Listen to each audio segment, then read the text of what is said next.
কালকে তো ক্রিসমাসে স্কুল ছুটি আছে, কালকে পিকনিক করতে যাচ্ছিস নাকি রে? সেন্টা নাকি রাত্রিবেলায় এসে সবাইকে গিফট দিয়ে যায়। রাত 12টা অবধি জেগে থাকবি, তাহলে সান্তাকে দেখতে পাবি। দূর, সান্টা হয় না। আমি শুনেছি মা বাবারাই বাচ্চাদেরকে গিফট দেয় সান্টা সেজে। না না, সান্তা সবাইকে গিফট দেয়। সান্তার কাছে কি গিফট চাইবি তোরা?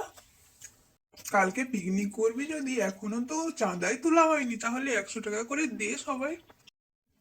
পিকনিকে কি কি রান্না করবি লিস্ট করতে হবে তো, অনেক কাজ আছে।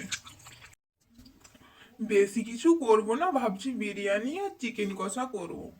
রান্নাটা কে করবে তাহলে? আমরা তো রান্না করতে পারি না, রান্নি তো আনতে হবে তাহলে।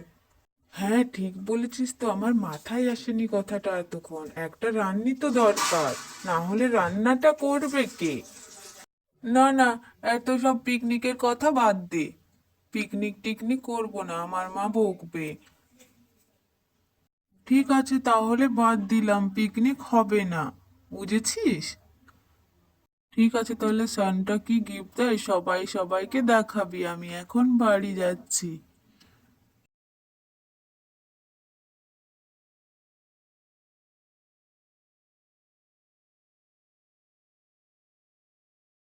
তুমি কি বানাচ্ছো মা? কত সুন্দর একটা গন্ধ আসছে।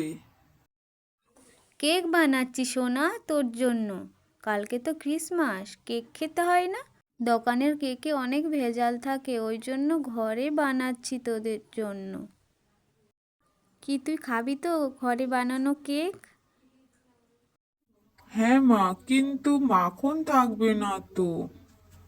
আমি কিন্তু মাখন দেওয়া কেক খাবো, আমাকে এমনি কেক ভালো লাগে না। মাখন দেওয়া কেক বানাবে, না হলে আমি খাবো না।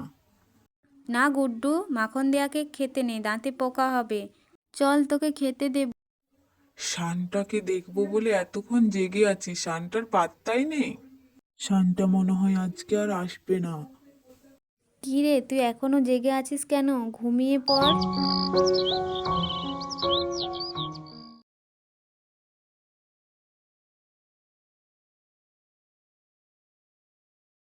বাহ, শান্তা আমাকে গিফট দিয়েছে গাড়ি।